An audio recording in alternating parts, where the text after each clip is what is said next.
Happy what is left of Tuesday, February 21st, 2023.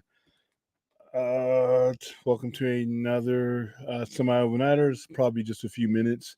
Nothing going on that we haven't discussed. I think we spent about 3 hours discussing a lot of the stuff over the weekend. I was on Andre's show last night discussing the James Gunn stuff. So basically, this is just me stopping by to give a quick hi. Speaking of Andre, how you doing? It's going Black Lightning. Yeah. So this is going to be a pretty busy week for me. So I don't know how many times I'm going to stream this weekend. Other than our usual weekend shows, we got a wrestling event, a pay-per-view with Impact Wrestling that we are sponsoring. So I'll be a part of that this Friday, Saturday, and Sunday. We're getting ready for Tromania, which is an event where we're going to bring out Lloyd Kaufman and do a 2-day event on March 31st and April 1st. We have a live wrestling event that will take place inside of our plaza that I'm sponsoring. I'm going to even have my ring, my inside the ring, on the ring is going to be the Sci-Fi Center's logo, which is like going to be a dream come true for me. We have Project Ripper on March 17th and 18th, and then we have Rocky Horror Picture Show on March 11th. So yeah, my week is going to be full. So a lot of my next week is going to be prepping for that and just getting the store in order. So don't know how many times I'm going to jump up. Obviously, if there's breaking news or anything like that, wow, there's a lot of wind out here. Obviously, if there's breaking news or anything like that, I'll jump on, or I'll probably jump on with somebody else. But right now, it's pretty tame Tuesday. Still haven't seen Ant-Man and the Wasp: Quantumania. I will see it. I just haven't had the time to see it. If not just for Jonathan Majors, I'm not. I haven't heard that much great. That many great things about it. But like I said, at the same time, it's all subjective. I really only want to go see Kang on live action because I grew up loving Kang as one of my favorite FF and Avengers enemies, and the complexity that comes along with Kang is really really cool. So I do want to go see it then. I'm going to go see Cocaine Bear next Thursday night. We're going to be promoting Scream possibly by March 10th. And then on March 17th or March 15th, we're doing a promotion for Shazam, Fury of the Gods. So we'll be doing stuff, giving away shirts, and just, that time of year for these movies to start coming out. And from March all the way up till midsummer is when we're going to have things coming out. Hopefully we're a part of Warner Brothers' Flash promotion, depending on how far they go with that as far as being able to promote it. But that's about it. It's a pretty tame week. Not a lot of things that we haven't already hit. And then I've been having issues with StreamYard sending out the message for people. So I will be like literally doing a stream and ending the stream, and I'll get people popping up telling me that they just got the notification, and I'm like, dude, I'm already done. So, and then my usual Cox cable. How you doing, Azteca? Cox cable screwing around the other night. We had major issues with the internet at the store trying to like do the show. I had to. Thankfully, I had other people in the chat or in the running the show, so I could leave and come back. But yeah, we had massive internet issues there. But yeah, it is pretty. Let's see how much this delay is on here. Hold on.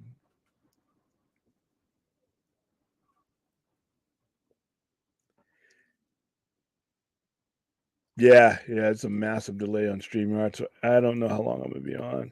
How you doing, Fourth? Uh, is it this way? Is it? It is this Thursday. That's right. Yeah, it is this Thursday. So I will be going to see it this Thursday. It looks like I said, this is going to be 2 weeks in a row that I've seen a bear gone wrong. Obviously, last week I saw Winnie the Pooh, Blood and Honey, so that was to me. I loved it. I had fun.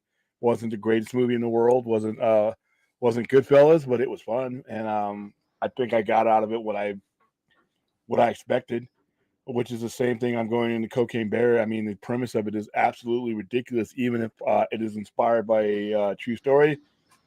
The true story is a bear got into the cocaine, ate some of it, and died. That's it. And he's been stuffed somewhere.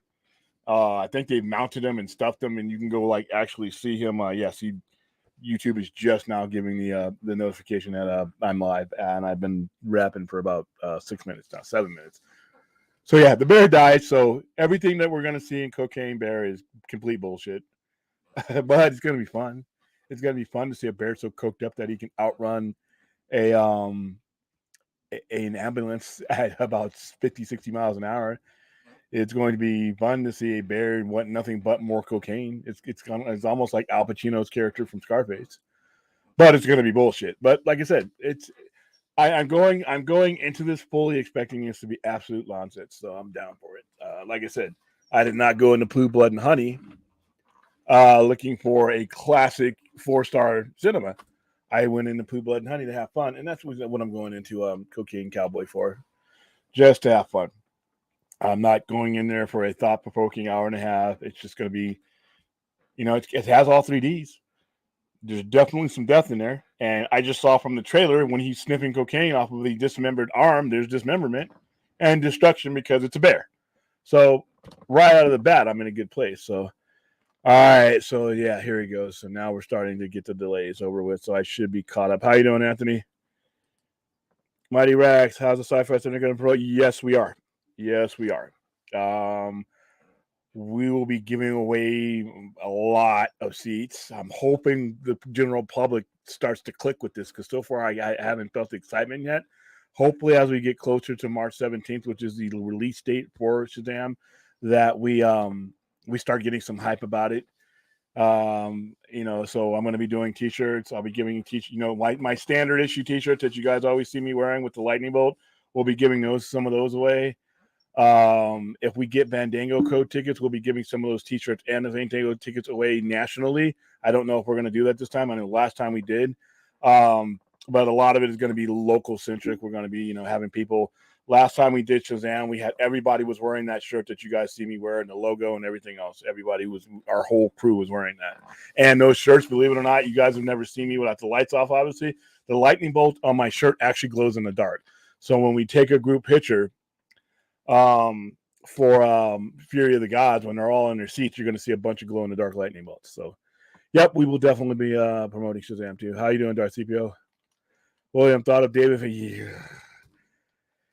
Oh, this kicked me right in the nuts today. Thought of David Fincher saying Mindhunter Season 3 will never happen.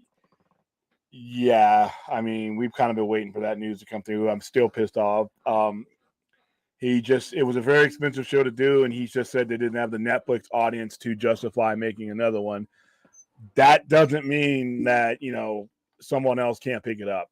I would love to see HBO Max pick that show up and put the budget into it. I mean, where they're leaving it off with the BTK killer, basically coming in through every episode with like a post-credit scene or a pre-credit scene, and where that was going to be the ultimate end of it. So I hope some streamer does pick it up, even if Netflix doesn't feel like it was worth it. I think it definitely quality-wise was worthy. It's probably one of the very best things that Netflix has ever done. And I'm not saying that to be hyperbolic.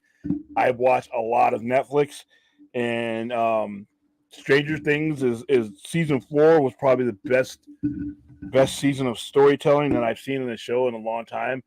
But overall, the best thing, in my opinion, that Netflix put out was Mindhunter. So I'm hoping that Amazon buys it, maybe somebody else buys it, because if that's the reason, I could see it not falling in Netflix business plan. But Netflix, other streaming services have a lot of money. Amazon has tons of money, and that's a perfect project for them. But who knows? But it's not because he doesn't want to do it. It's because it doesn't fit in Netflix budgetary plans. But different streamers have different budgets, so you can only hope. How you doing, Daniel Martin? It's a very expensive show, and in the eyes of Netflix, we didn't attract enough audience to justify such investment. That's Netflix in general. That's Netflix in general right now. They produce something, they put it out there, they follow their numbers, and if they don't, feel like there's enough numbers to justify it, then but remember this though. Netflix doesn't advertise any of their stuff, but Stranger Things and Glass Onion. There's a whole bunch of stuff on Netflix that gets the axe because Netflix does a horrible job in putting the word out that it's even on there. Every day I come up to somebody comes up to me, hey, did you see this on Netflix? I'm like, oh, what? And it sounds awesome, but I'm like, oh, well, it's already been canceled because it was only a season and they canceled it. Well, I never knew about it. And they did a horrible job on putting out the word for Mindhunter. I did hell, everybody I ran into, I told them that Mindhunter was one of the best things on TV. But nobody knew about it. And if you're going to put that kind of quality and that kind of money into something, why wouldn't you help your investor out by letting people know? But then again, I guess they figure if they spend the money on advertising, they wouldn't be able to spend the money on content. Maybe there needs to be a balance, because there's no reason why a show like Mindhunters it shouldn't be going 3 to 5 seasons. There's no reason. But because of the way Netflix has managed things to the point where they just put so much content out there that they spend the money in the content, but I guarantee you, most of the stuff that Netflix is pulling the plug on, no one ever heard of it. So I'm hoping another streamer that has a better business model or that is more invested into advertising what they have can do something better with it. Hopefully, Yeah. Unfortunately, the things that made Netflix special and ahead of the game sometimes hurts them, because, like I said, I flip through Netflix sometimes just to see some stuff, and I'm like, wow, what is this? This looks cool. And then they'll recommend you to certain things. And I'm like, you have so much content, but nobody's there to push the content. And so these shows fail. And it's sad because there's some really good stuff on Netflix. Yep. Elizabeth Banks definitely wants to do a cocaine cinematic universe. Wow. Elizabeth, thanks. Netflix is ass lying. They literally cancel a bunch of shows that cost $100 million. Yeah, I mean, if you're not gonna spend the dough or spend the resources to let people know what kind of kick-ass shows that you have, why make they're right though. If they're not going to invest the money into pushing Mindhunter, then why spend the money on it when you could get? I mean, I don't know. I mean, I think they're subscriber based, so it's not necessarily does Mindhunter bring you more subscribers, because when all the hundreds of thousands of things that they have on their service, how would you know that? How would you know collectively, with that many, if you're not pushing certain things? I don't know. Cocaine stream. No cocaine stream. I wonder how long that line will be. Oh, very funny. Hilarious. William thought of Brian Taylor says his new Hellboy reboot will be an R-rated folk horror film that will faithfully adapt the Crooked Run. Who cares? It's a reboot. The fact that you've already had one is already left the bad taste in people's mouth. The fact that you didn't continue on with what was working is going to put a bad taste in people's mouth. Doesn't matter, faithful or not, people actually have to care. And the general audience, like I said, liked Ron Perlman, and he never really, finished that. Even though Ron Perlman said he was too old, it's makeup, dude. Come on, we can cake it on, make you look just like you did in 2004. So great that he's doing a faithful adaptation. I don't think anybody's going to care. I mean, it's a reboot on top of a reboot. So great. The hardcore fans, the Mike Mignola fans, and the hardcore guys like me will go see it. So is that worth spending the production budget when the other 97% are probably just going to pass on it? So who knows? Oh, very cool. Film Goblin, I'm only interested in The Flash because it's supposed to open up the multiverse, and Snyderverse can still continue, include elsewhere banners. Everything's on the table, and like I said over and over again, I said this weekend, I said this last night with Nicotina's show is, and I say this all the time, math is undefeated. If The Flash does really good and makes him a tremendous amount of profit, and then Aquaman comes out, and I don't care if the test screens are bad. It's a MILF magnet. MILFs are not gonna fucking care. So say if the Flash and Aquaman comes out and does well, right? For the first time in 7 years since this disorganized management that we had from 2017 up until this point, and probably beyond, for the first time since that period, you will have something that DC Film Studios, whatever, has never had. And that's forward momentum. So you got two good money making. Now, my question is he's left a lot of things open, which I think is smart. If the money is there to be made, he can, he hasn't put out enough to where he's locked himself into something, which I think is good on his part. So if these movies do well, I'm of the mindset to just don't stress, sit back and let the free market do what the free market does. Because if The Flash makes $1 billion and Aquaman makes 700 to 900 million, depending on where it gets released, the stockholders are going to be like, wow, we like that green. And say, for instance, James Gunn says, you know what, I'm going to blow everything up. I'm going to, use these and I'm going to keep something, stockholders are going to be like, yeah, that thing you're talking about may work out in 2.5 years. This thing we got now is working now. So I wonder if there's going to be a leverage game, or he himself. James Gunn never came out and said he was killing the Snyderverse or killing, everything that went before. He said that his Superman, the story he's telling, is not a Cavill story. Never said anything about ever using Henry Cavill again. Never said anything about not using Gal Gadot as Wonder Woman again. We've assumed that because that's what we as fanboys do. But pay attention to what he says he's going to do and look for what he hasn't said that he's going to do. And then just wait for him to say it. And at that point, we don't know what we're getting.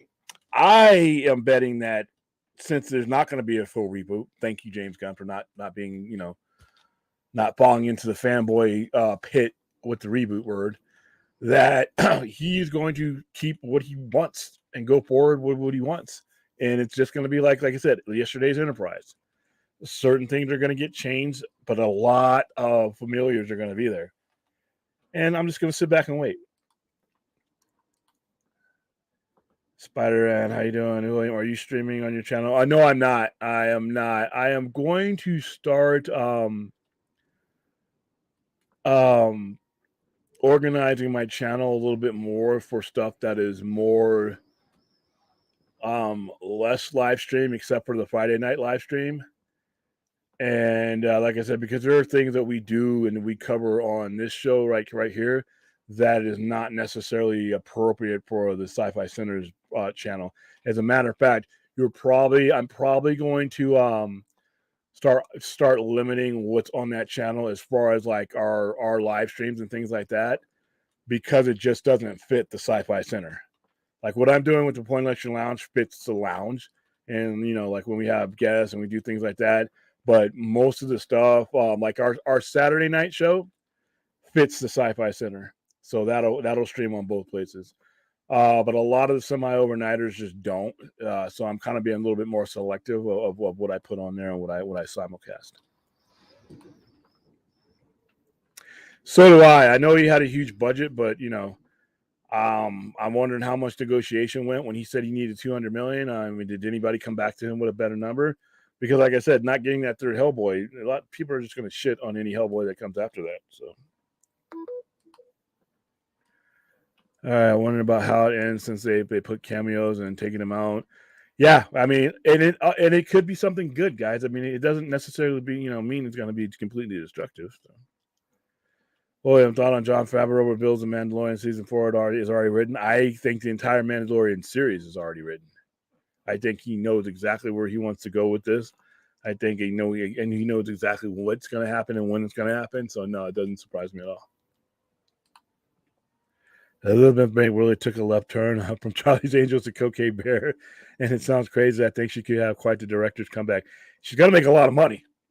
I guarantee you. Oh, well, Ant-Man and Wasp: Quantumania is in theaters, so it might have a hard thing, beating a superhero movie. But I think Cocaine Bear is going to be near the top. It'll make more money than it has any business making. Let's put it there. Yeah.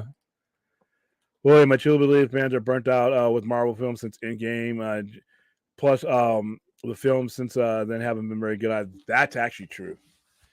And I'm a little bit harsher when it comes to Marvel to begin with, simply because I think there's just a lot of clutter. I think by the time you got to the end of the Infinity Saga, half those movies were a complete waste of my time. Now the ones that were good were really good, but the ones that weren't, it was like it didn't move me. And that's how I felt about Marvel in general. Now the general fan's starting to come around some because you're never going to have an Infinity Saga again. That was new and innovative when they did it. It's like you're not going to be able to reinvent the wheel all the time. The wheel's there. You may be able to make some adjustments to make it a little bit cooler here and there. Give you a tire. I mean, but the once in a generational thing that the original 4 phases original 3 phases went through. That I don't think that's going to happen because people's expectations were zero when it first started. There was no expectations for what the MCU could be when it first started. Now the expectations are beyond that. Now people, sometimes you'll actually see a decent movie come out of Marvel, and people will be bashing it simply because their expectations are over the moon now because of what they've seen. And the reason why, like I said, it was special the first time around because you hadn't seen it before.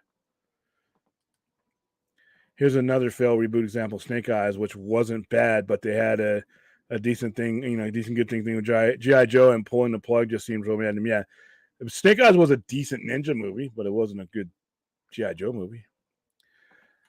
William thought on WD reported to do Harry Potter and the Cursed Child movie with all 3 actors return. That's excellent. Listen, I'm not a Potterhead by any means. Personally, I can't stand Harry Potter, but I know it works. I know there's billions to be made with the original cast. If you announce an original cast show or a cast movie right now, you might as well print the money. Right? That cast is still capable of telling a lot of stories. They're in their mid-30s now. They're in their prime now. There's billions to be made, so that's a good move. I have the feeling DC will absorb Marvel's current problems, the fans' backlash over its comedy and lighthearted. That could happen. Although, in James Gunn's defense, all right, he can write serious stories. He can write serious stories. He can write serious undertones, and he's probably going to because he's probably going to dictate that tone because I think he knows that the dick joke scenario is not going to work with what he's got going on now. It's okay to have humor, but I don't think he's going to allow the entire slate to be overtaken by comedy. With Marvel, it's still a serious tone. There's like even with Love and Thunder, which I thought was a horrendous movie. It had too many stupid jokes in there, but there was a serious tone in there. The God Butcher was serious. I mean, some of the stuff that they were going through was serious, but it was just there were so many bad jokes and so much bad humor that did overtake the movie. I don't think James Gunn's going to do that. And I don't think, he's very capable of going completely dark, by the way. There's a lot of stuff that he's been associated with that is not, jokingly. So I wonder what the delay is on Salem's Lot remake trailer or the release date from Warner Brothers. It got lots of buzz from last year's teaser. I do not know because I want to see that. It looks creepy as fuck. Just out of curiosity, when you mentioned the Black Adam promo coordination you were doing, do topics like all this DC fanboy talk ever go? And jokingly, yeah, because they know who I deal directly with. I deal directly with fans. I deal directly with people coming in the store. We survey people coming in, so we are the end of the promotion that we send it back up to them when they're asking us how are people, do people enjoy the movie? What were some of their thoughts? We have an email group that we send out. We have a couple people that are regulars to all these movies, and we cross-tash it with people that are not regulars to these movies. We try to reach out as far as we can. So the fanboy stuff does come up. It doesn't dominate the conversation, but they are aware. At least from my end, they are aware of things. We have casual conversations, off the record conversations. How you doing, Aaron? Yeah, and I think Aquaman had a serious tone to it. I mean, and if you look at Ocean Master, was right. The humans pretty much shit in the oceans. Let's go ahead and wipe them out. And then Aquaman's like, no, that's my home. So By the way, after the news of J.J. Abrams' WB deal falling through, all I can say is what the hell happened. It hasn't completely fallen through. Remember, he's still slated to do that Superman project is not dead. So, and plus he's done other things for them that ate up some of that $500 million. He got paid for things that he did do. And as far as I know, the Superman project is not dead yet. How you doing, Bev? Yeah. Flash is going to be it's super important. And it looks great. And anybody, I keep hearing people say, well, see, Hamada had a plan. I'm like, no. The Flash underscores why you move on from Hamada. This is what he should have been doing the entire time. He should have had event movie, C-lister, event movie, C-lister, event movie, and so on. Instead, I got C-listers, and in some cases, D-listers. And 6-7 years after he was given the keys to the car, I now I get an event level movie. You know, I mean, this is what should have been happening the whole time. So I'm excited for the Flash. Now, I'm going to go see it in the movie because guess what? Unlike Black Adam, where everybody said, well, if you guys go and gone and seen Black Adam, there would have been more. I'm like, get the fuck out of here, all right? And then I heard people talking today because the whole James Gunn thing that we were talking about, you know, well, they changed their mind because Black Adam didn't make $1 billion.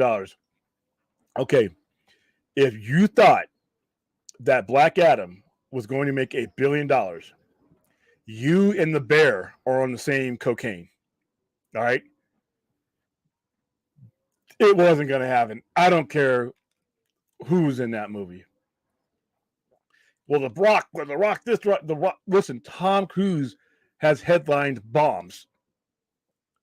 All right, it doesn't matter sometimes who the star is. That'll get you somewhere, but that won't get you anywhere that you need to be.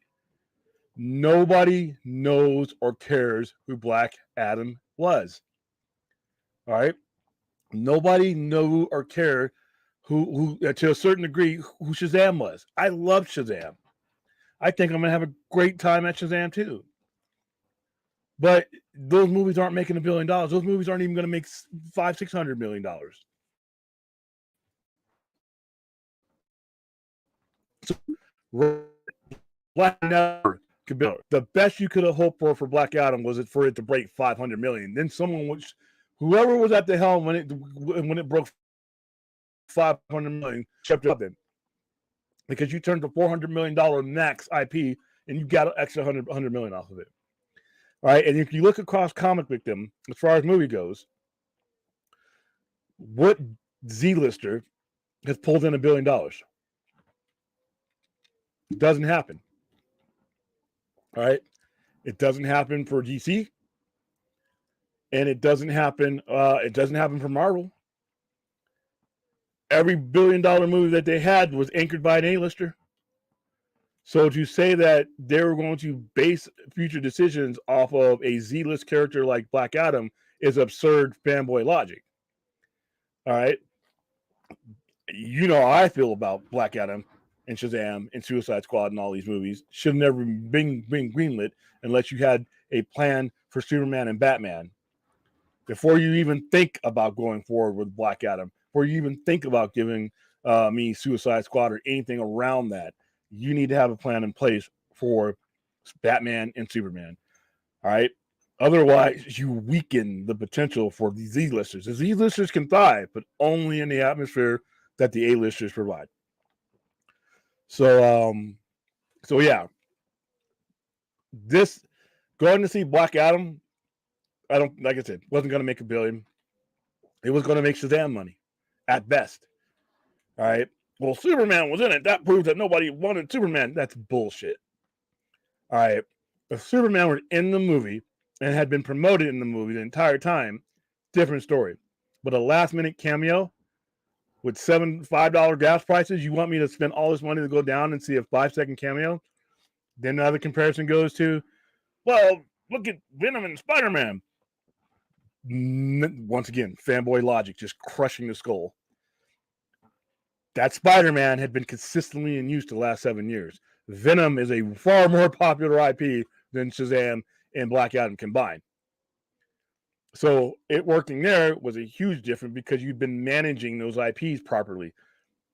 You hadn't been managing DC property properly for 7 years, and then expected a 5-second cameo, to clear the bases for you. So this movie with the Flash is different because it does have major IPs in it. It does have a lot of familiar stuff that we're used to in it. So if they're showing that this can make that kind of money, and then Aquaman can make that kind of money, that's more of a sample than what Black Adam and Shazam and any of these movies could ever be. So I would recommend, if you want to see something different, talk to these people in the only language they understand, cash. Give them that cash at the theater. Gal Gadot originally auditioned for the role of Fiera in MOS. I just read that the other day. That's interesting. She would have been great. I like the girls that they did get her play her though. How you doing? What's wrong with Snyderverse on Netflix? Like I said, I laid out my business reasons why something like that could happen. I don't think Netflix would have the desire to do it, but a streamer in general. But I think it's going to be a moot point because I think going forward, we're going to keep enough of this thing around that it'll probably get resolved on its own. William, I can almost promise you this new CC will have no sincere darkness, no bloody Amazon show. It will be risk-free and bright. No, dude, that's not James Gunn. That's not James Gunn at all. James Gunn can get down dirty and dark. All right. Especially when it's not just going to be him. He's going to have other people. In Paradise Lost, there's nothing happy and bright about Paradise Lost. There's really nothing bright and happy about Superman, Woman, and Tomorrow. It's a pretty dark story. So if he's adapting anything near those, this isn't going to be fluffy. So if you just look at the source material, and James Gunn is a guy who sticks to the source material, if you read that source material that he's using as a basis, there's going to be some bloody Amazons. All right. And it's not going to be risk-free. You cannot do Paradise Lost risk-free. There's no. So, fourth, if you haven't read the source material, even if you loosely adapt it, there's no way around some of the content. So I would urge you to check out some of the content that he's adapting. And I think you might change your mind. Not saying that you'll love it, but under this premise, I don't think he's going to give you balloons and unicorns. Yeah, but light and fluffy is not going to give you. It's not going to give you money. It's not going to get you money from the audience if that's not what you are. You make your money by being consistent with what your brand is. And if he's adapting these particular storylines, he's being consistent to what DC brand is. Brightburn is an excellent example. I don't think the MCU strategy of releasing 2-hour or less movies is working for them. I think the MCU just needs to put out less stuff. There's just a lot of their projects are just not good. All right. And this is not just me bashing MCU, just too much out there, and not all of it's good. They have the exact opposite problem that DC has. DC for the last 7 years had a frequency problem. They just weren't putting out enough stuff. And when they put out stuff, it was Z-list stuff. So Marvel has the exact opposite because they put out too much stuff, and a lot of it just isn't very good. Brightburn is a James Gunn project. He didn't direct it, but he wrote the screenplay. I'm pretty sure he wrote it. And that's well within his capabilities. Aquaman did not have a serious tone. It was lighthearted and safe all the way through. The Abyss has a serious tone, and the Abyss has a serious tone and love.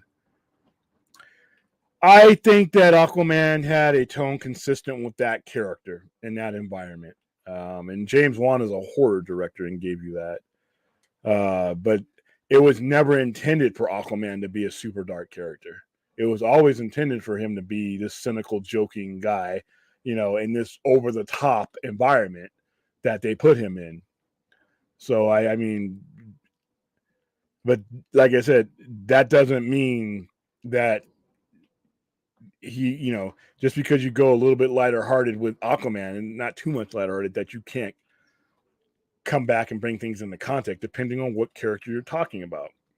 So if we're talking about Batman, obviously we're not going to have the same tone in Batman that would be appropriate, that was appropriate for Aquaman. You just got to call your shots as they come down and as your story comes together. Should James depend to make a Joker type drama in No, because the Joker, if we're talking about Joker, the Joaquin Phoenix Joker, that scenario fits in the environment that Todd Phillips created. When James Gunn gets around, he's creating a Joker that's interacting with other characters, that is going to be feeding off of Batman and the Bat family, et cetera, et cetera. Whereas Todd Phillips' Joker did not feed off of those things. He fed off his environment. He fed off the city he was living with and what he was going through. Whereas in a shared universe setting, Joker would be a foil. He would be an antagonist. JJ made off abandoned round. Now, he actually did projects though. I mean, they weren't like comic book stuff. They weren't headline stuff that we're all talking about on YouTube. But there's been stuff, and he's still on the hook. He's still. They still expect him. WBD expects him to put out a Superman project. That has not been canceled yet. The only real winner in DCU was JJ, who had all that $500 million stashed in his closet. But you know what? Once again, he still did stuff. I don't know what all the dollar amount is, but he still produced shows and did stuff. That $500 million wasn't just for a Superman project, and the Superman project still may happen. So if that happens, that's going to be a $200 million project right there just to make. So fourth diagram, Aquaman felt like a totally different character under James Wan because he was supposed to be. See, unlike when Wonder Woman 84 detracted and went away from the core DNA of Aquaman's character was that he wasn't taking all of this as serious. He was heroic, but alongside Batman, alongside Superman, he responded because that's the situation he was in. He's going back home now and dealing with issues that have nothing to do with Justice League and things like that. That's Aquaman. That's the Aquaman we were always meant to get. You're just judging him because the only other time beyond his own movie was when we saw him side by side in the Justice League, or and that's really the only sample we had, and it was a very poor Justice League. But if you look at even Zack Snyder's Justice League, out of all of them, him and Barry were the ones that were not lighthearted, but they weren't Batman, they weren't Superman. So no, I disagree. I think James Wan's Aquaman fit the bill. Deriving directly from, that's how he would be if he wasn't operating with the Justice League. Yeah, I think I got on there and saved it. A lot when you got on there. I haven't had a chance to go back to it, Bill, because I just been super busy, man. He hit it all under his mattress. Hey, but on the flip side, the previous regime hired him. So if they didn't hold his feet to the candle to do anything, which I don't think is the case. I did think he did produce stuff for them, but if they, if they didn't get their full value out of him, that's not his fault. What are we agreeing with, Saggy? That's scary that there's somebody in this chat that Saggy Melons agrees with. All right, Daniel Martin, Saggy. I still think The Rock could have made Black Adam better if he did a better way of starting. That's not his job. That's not his job. All right. And I've been hearing this a lot. Nothing. You're combining two Z-listers. Who cares? You weren't going to make. You wasn't going to help Fury of the Gods. If nobody cared about Black Adam, what was him fighting Shazam? A totally, completely different tonal shift. What was him fighting Shazam going to do? There was neither side had that much name, notoriety, or value or regard to help one another. So this big Shazam versus Black Adam matchup that was cool in the comics, because when they wrote the stories in the comics and everywhere else, they lined up. Their stories were consistent with each other. If you watch Shazam and then you watch Black Adam, those are not consistent with each other. And even if they were, Black Adam's a Z-lister. Shazam's a Z-lister. You were capped out base that you were going to make is 500 million. 600 million would have been popping champagnes. So there's really nothing to be gained from that. A lot of fanboys will be like, "Oh, they're both the Wizard Shazam." Yeah, but the fanboys went to see Black Adam. That's not what hurt Black Adam. The general audience does not give a fuck about Black Adam or Shazam combined. They don't know who they are. They don't know who they are. And they're not going to drop that cash for Z-listers. All right? They're just not going to do it. Unless you put that Z-lister in between an A-lister. Superman movie, Shazam, Batman movie, Black Adam, Wonder Woman. Now you have a setup. Otherwise, people are like, what? 45 days, I'll watch it on HBO Max. And actually less time. So, yeah, I respectfully disagree with you, Saggy. If we were talking about an A-list IP helping out a Z-list IP, 100%. But two Z-listers, it's like two bums outside of a club trying to strategize how to get in the club. You're not getting in. It's just not going to happen. All right, Avatar. The Guardians have done well, haven't pulled in $1 billion, and they have apparatus of support from better-known characters. The Rock shouldn't be getting any flack at all. Well, and like I said, the biggest commercial and the biggest road that you had going into the Guardians of the Galaxy are the 21 movies that preceded. Because if you walked into somebody's office and laid them down a screenplay for a talking raccoon and a talking tree, absent the MCU, they may think you're playing a practical joke on them. But because you had that atmosphere, people gave Guardians of the Galaxy the benefit of the doubt because of what the MCU had done. Unfortunately, it's the exact opposite when you come to Black Adam. What did the DCU do in the 5 years leading up to Black Adam? Their frequency was horrendous. And what they put out IPs that no one knew. You put out a Suicide Squad movie with literally throwaway characters that no one knew. But Peacemaker is great. All right, great. You're low risk that you put on your streaming service. All right. Obviously, box office means more to you because you've cut out things that were made for streaming. So, like I said, I hear people blaming The Rock, and I'm like, well, how? How are you blaming The Rock? I say go even further back. Why did you greenlight Black Adam to begin with? Talk to that. But alas, agree, Saggy. Black Adam could have been $1 billion. No. What are you guys on tonight? What is in the air tonight that you think Black Adam could have made $1 billion? That's got it. Listen, I'm straight edge. I don't do any of that stuff. But something is being done. Black Adam was never making $1 billion. Z-listers don't make $1 billion. All right? It just doesn't happen. Because you need a whole bunch of things to happen in order for a film to make the $1 billion. You have to have brand name loyalty, brand name recognition, and regard. And you had none of those in Black Adam. All right?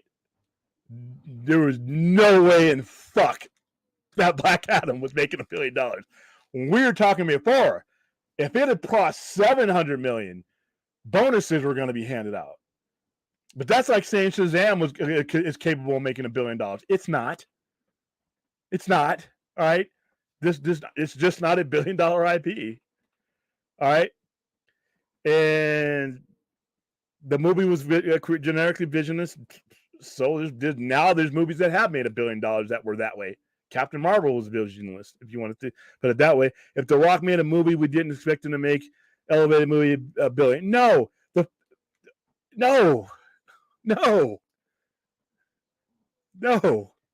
Under no reality, under no mathematical circumstances was that movie making $1 billion. All right.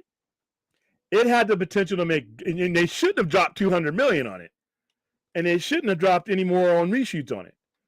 Somebody with the calculator should have been like, whoa, This is a $600 million ITP flirting with Navy. Probably going to be more like a 5. We're dropping how much? So those guys need to be set. Well, they're gone. There you go. Never mind. I've been missing out on all the tea. I guess Aquaman 2 hasn't been doing well in the test screening. People are walking out of the theater. Yeah. Like I said, though, the first one, do you think the MILFs were going to the first one for quality? You think they were going to see Godfather level? No. They were going to see Jason Momoa take off his shirt. And then they were bringing their kids because they didn't have a sitter. They were, there you go. You've just multiplied one ticket times 2 or 3. Jason Momoa's appeal is amongst that demographic across the world, not just America, right?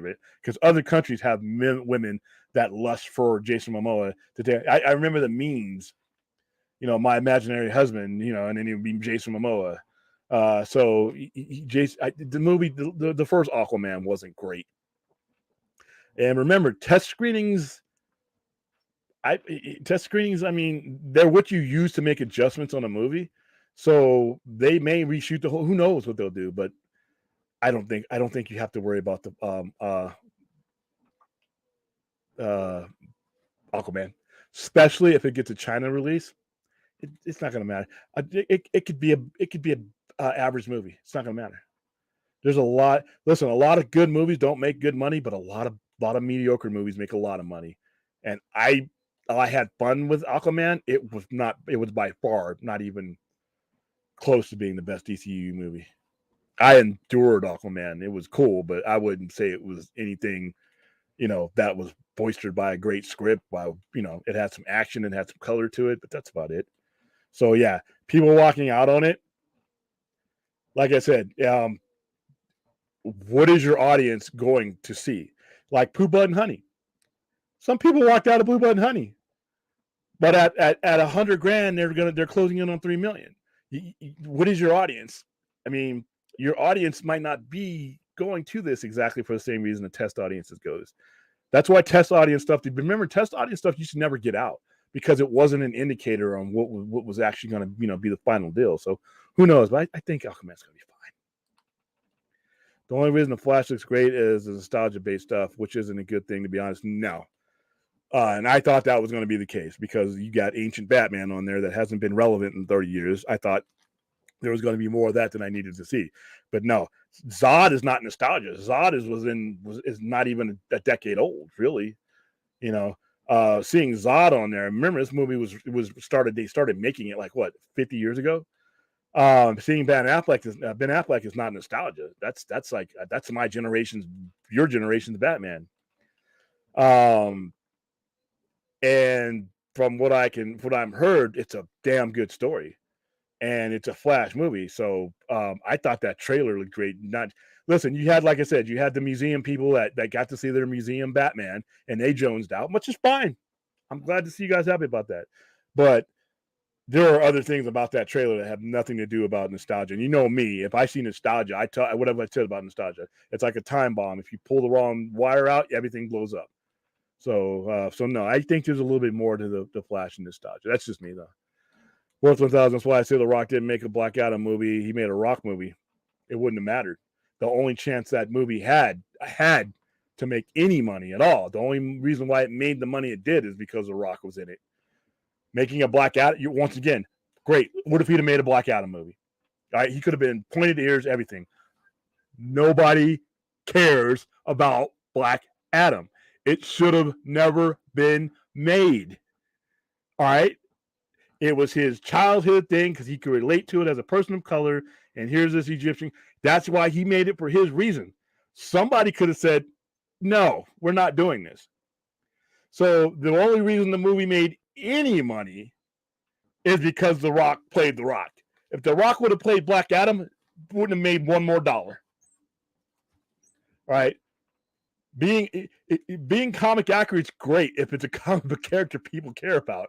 Nobody cares about the Black Adam. Nobody cares. Right? And it's an indictment on the previous regime for greenlighting it. So, no. I mean, there's nothing. No. I promise you, William, DC will neuter. They will need that Marvel kids money. No, because Marvel's not even getting that kids money.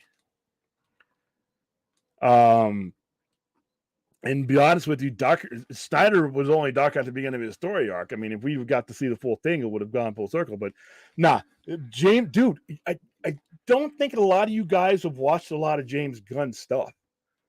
If you don't think he can pull some shade over all this, you may not like it even then, but don't assume. And DC has a good enough record with R-rated stuff as they do with anything else. I mean, so they don't necessarily need to go the kids route. They can, for diversity's sake, but they can also go the other way to make money. And remember, this is James Gunn, and he's been given carte blanche, and he has several different formats to do several different things. What goes into the movie theaters is not necessarily what's going to be greenlit for HBO Max. Remember, there's a different standard on HBO Max than there is for a PG-13 movie on the cinemas. So you assume a little bit too much there, I think, Fourth. Pretty much, it pretty much was saggy. They wanted to be more a hero rather than anti-hero. Rock wanted to do Rock, and be honest with you, it didn't matter. None of that was going to matter. That's not even something that's like even a conversation piece. It doesn't matter. It was an IP no one knew or cared about. It doesn't matter. The best shot that the movie had for it going forward was if The Rock did The Rock, because people at least know what The Rock was. But it turns out that even knowing what The Rock wasn't enough, because they connect to the IP more so, if not completely, than they do with any particular actor. And how are you going to connect to an IP that like 80% of the globe doesn't even know exists? All right, it's just not going to happen. How you doing, Max? What's going on, man? Light and Fluffy will get kids to watch DC, and mom and dad having to take them. You can still have some of that for it, but that doesn't mean that you're going to do the entirety of it. That's the cool thing about having something as big and diverse as DC. You can target different audiences, because guess what? There's a lot more money to be made in that median age that is not going to go for Light and Fluffy than not. So you're going to have to cater to them too. Yeah, about to say hi to Max. So when you talk about resolving Snyderverse, I really dug the idea of a Black Adam Superman battle. So I hope that'd be a part of it. I'm thinking your odds are seeing some type of Kingdom Come thing, because, to be honest with you, the Billy Batson that they've created in the Shazam movies, I don't know if I'm okay with that being the main, one of the main villains of that's, because that's Shazam being mind controlled is what Superman has to go up against towards the end of Kingdom Come.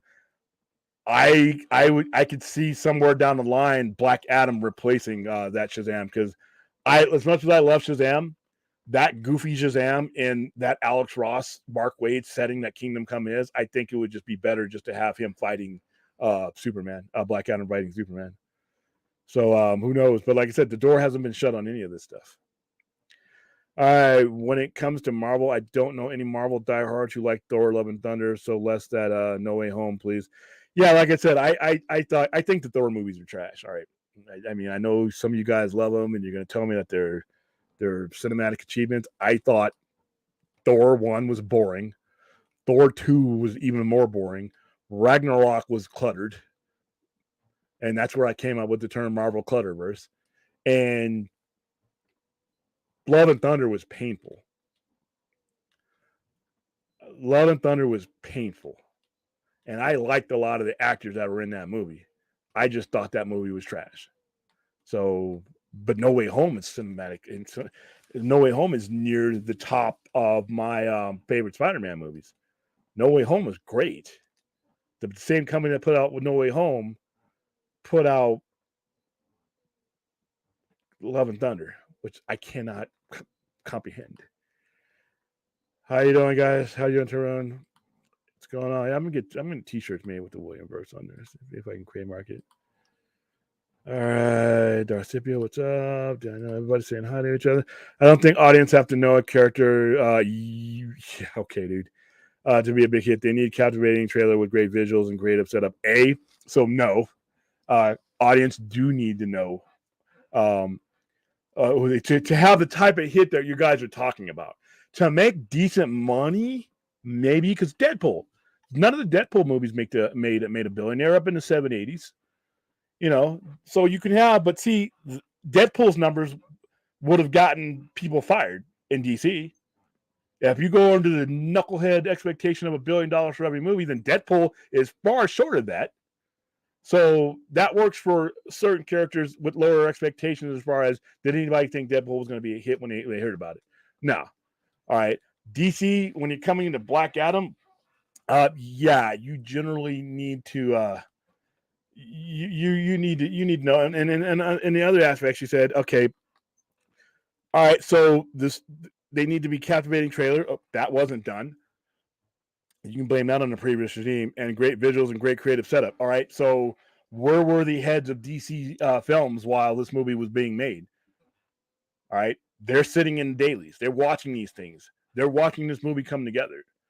At what point was it The Rock's fault that happened? They should have stepped in and said, you know what, this isn't consistent with where we're going with. But because those previous guys didn't have a plan, they didn't have a direction, they allowed Black Adam to go forward. Nobody stepped in and said, you know what, maybe this enemy sucks.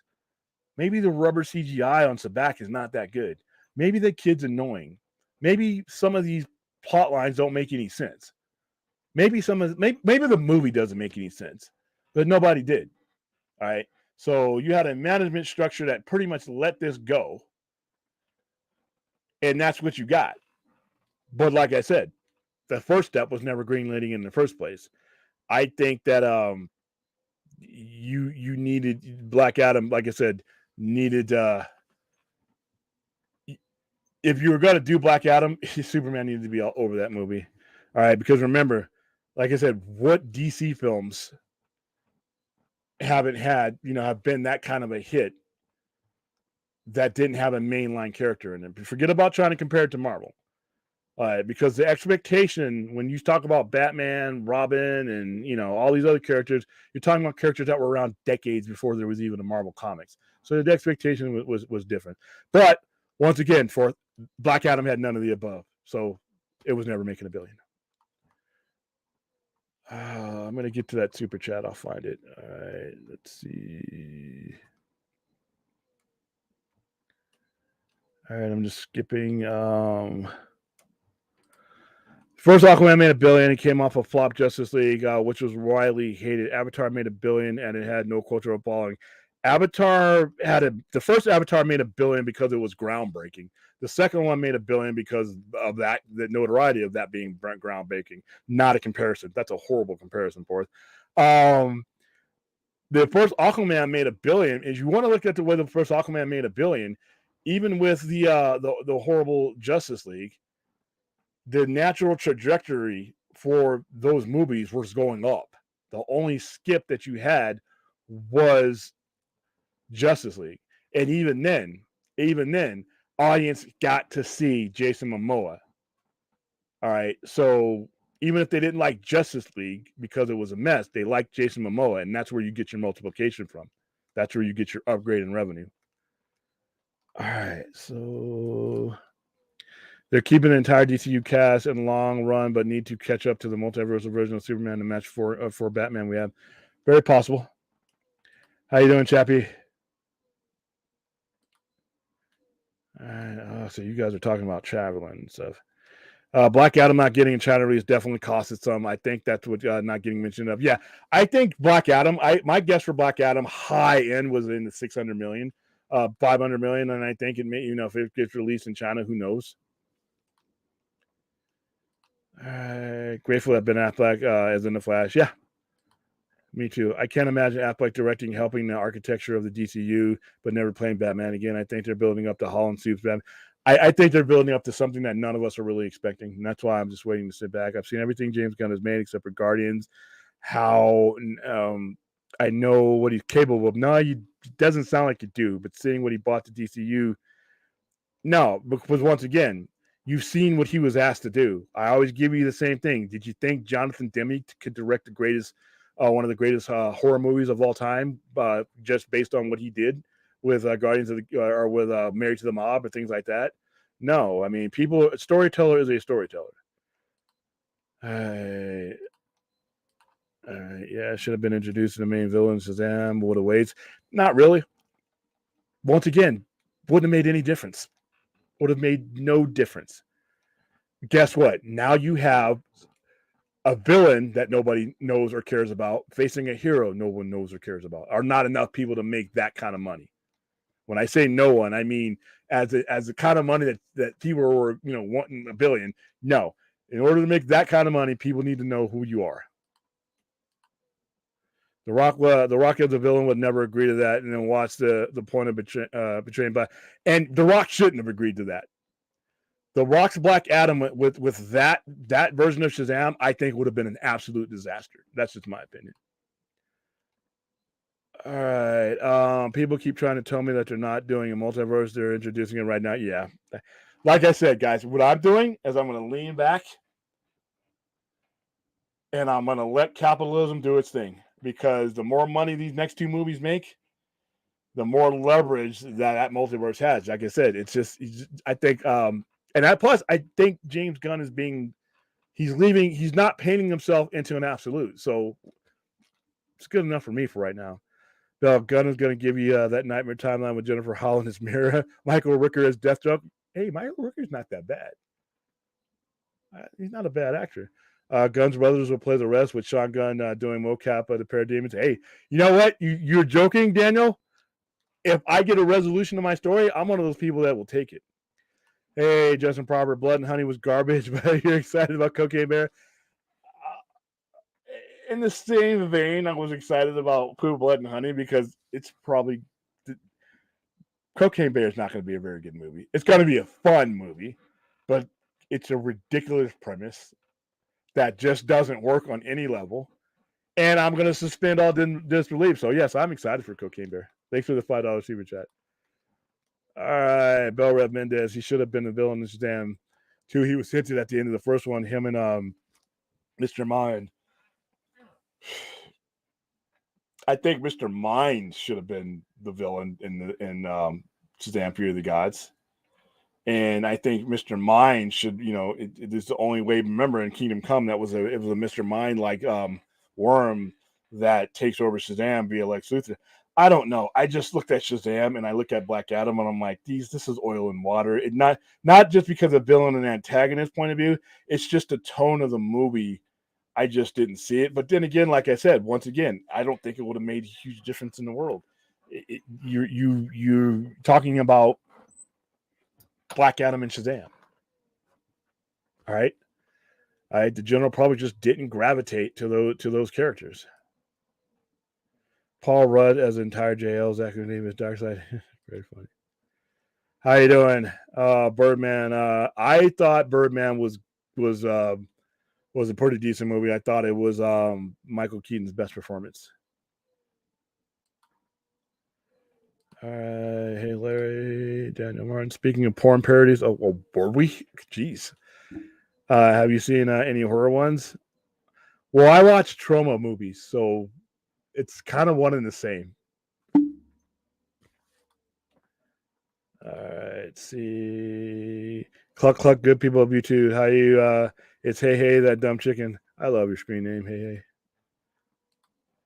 All right, and all scenes are taken on the lake. Yeah, one lake.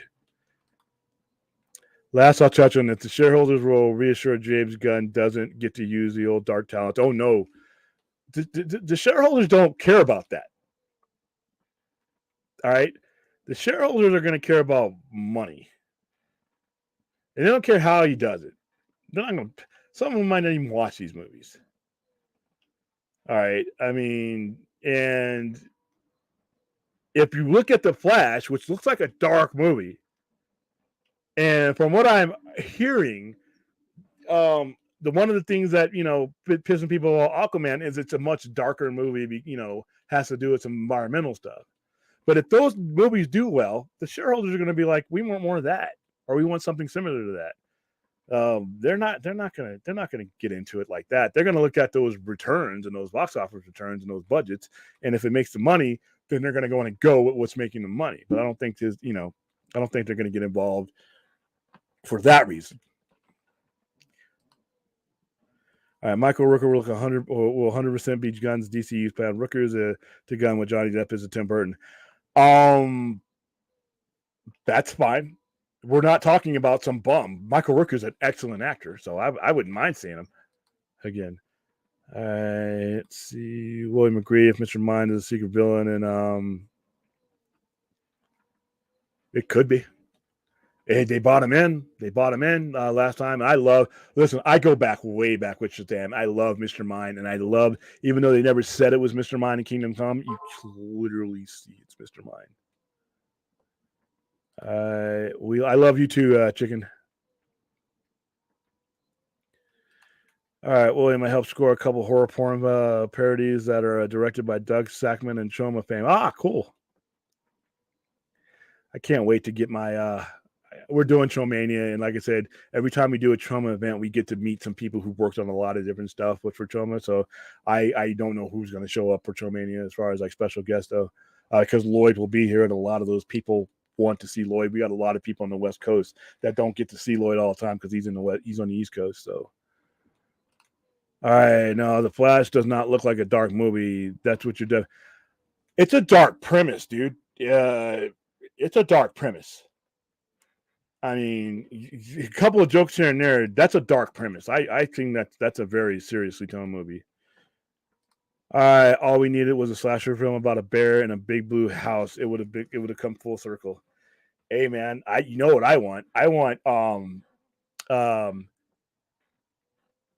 to have the Scooby Gang be like Breaking Bad, because they're selling drugs in that van.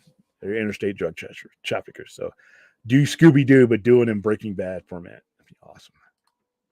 Thanks for the $5 super chat, by the way, Justin. All right, throwing them to William too. Repenetrator. Okay, come on. This is a family show. Can't have none of that here. All right. All right, guys. Well, that's it. It's 1:00 right now, so we've been going for about an hour and 10 minutes. I need any last request? See, I hope I can see Blood and Honey. I've been laid up lately. It's limited. Yeah, I think it's got a couple of more days on it. I think I looked at it, but it's coming on streaming pretty soon too. And they already have the Blu-ray and the DVD sets already ready. So because, like I said, getting a theatrical release was a bonus for them. So. Note the irony of the Flash movie adapting Flashpoint right after Jeff Johns becomes a hot potato. All right, so full disclaimer, I hate Flashpoint. I think it's one of the worst. That 52 and Rebirth were some of the worst things that DC, was some of the worst self-inflicted wounds that DC ever inflicted upon themselves. Yes, I know they gave the industry a jolt temporarily, but if you look at the long term, the continuity-wise, it didn't really have the greatest effect. And I didn't like the fact that one guy had that control over that much of the DC universe to where he could write a story that hijacked everybody else's story. And a lot of people were kind of pissed about that. So, William, the closest we got was Robot Chicken segment when Jason kills the Scooby-Doo gang. Oh, yeah. But I want them being like, I want Fred to be like Walter White and everybody else, Jesse and all those guys. That'd be hilarious, man. We actually got nominated for an AVN award for best music. XX Exorcism and Porny Monster parody of Party Monster. Congratulations! Hey, listen, AVN, that's out here.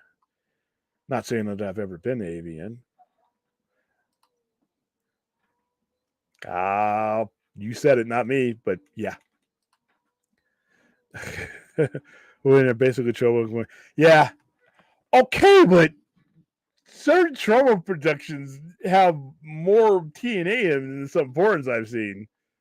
Remember that old Showtime stuff that they used to show all the soft core porn on? You watch a Troma movie sometimes, it's not soft. Yeah, that's true. If this is it's not a family show at 12:55 a.m. in the morning. So yeah, you're right. I wonder if Rock actually thought Black Adam was a good film. I think Rock thought it was a good film. But see, here's the thing though. As he's the actor and the star and the executive producer, but that's generally somebody else needs to be overseeing that, saying, no, that's not good. No, take that out, put this in. No, this isn't going to work. We need you to go back to the drawing board for this. No, we can't spend this much money on this because I don't think it's going to add to the film. It's okay for The Rock to think Black Adam was a great movie. The producers in the studio, that's their job to make sure that it is a good movie, and they failed. Even still, even with that failure, had a Superman movie been coming out in like December, or January, and we had that in the atmosphere, or a Superman or Batman movie had to come out in June or something like that, Black Adam would have done just fine. But because you put a no-name Z-lister out there on an ocean and expected that movie to be the Babe Ruth and clear the bases for you, that's where you had your issues. Terrible liar, William. Terrible liar. Yeah. I'm a square. I don't even watch like X-rated movies or porn. Come on, guys. I wonder if we were both there that year. We possibly. I've gone to AVN a couple because it's here, and I know people that get badged. So yes, I have been out there, but that's how we were able to get Lloyd Kaufman, by the way, the first time around, because he goes out to AVN, so we just worked it into our trip, and so I've been there with him. So, we're gonna have to do some watch alongs with Troma. Apparently, the scenes if the scenes of Shazam 2 makes more money than Black Adam. It's possible. It's not going to be much more. I see Shazam being, if Shazam, the first one made like 420 something million off a 95 million budget. I see this one making maybe 5 or 6, but it also, Black Adam didn't have a preceding movie. At least this has a sequel. This is a sequel, so more people are going to know who Shazam is coming forward. But I don't think, like I said, if it makes 500 million, remember, if they only spent 125 on it, 500 million is a tremendous amount of money, but it's not A-list money, if that's what you're looking for. Black Adam was an underwhelming comic book. Yeah, it was, but it also came from an underwhelming comic book movie management too. Black Adam was a mirror of what DC management was at the time.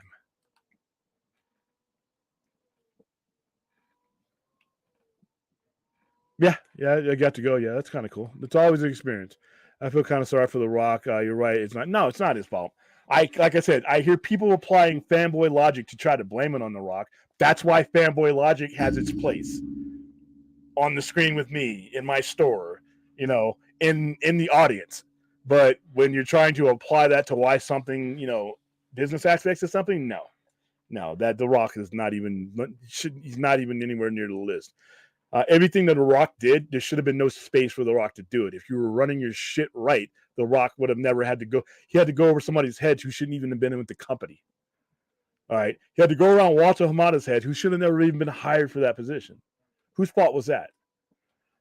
Whose fault that there was no oversight on the movie when during the day was somebody didn't say no? Whose fault was it that there was no Superman 5 years leading up to Black Adam? That the only thing leading up to Black Adam connected was and Peacemaker, things like that. So yeah, that's not The Rock's fault. Are you going to stream the Troma event? Maybe you can convince Lloyd to join the live. Lloyd will be on the live stream.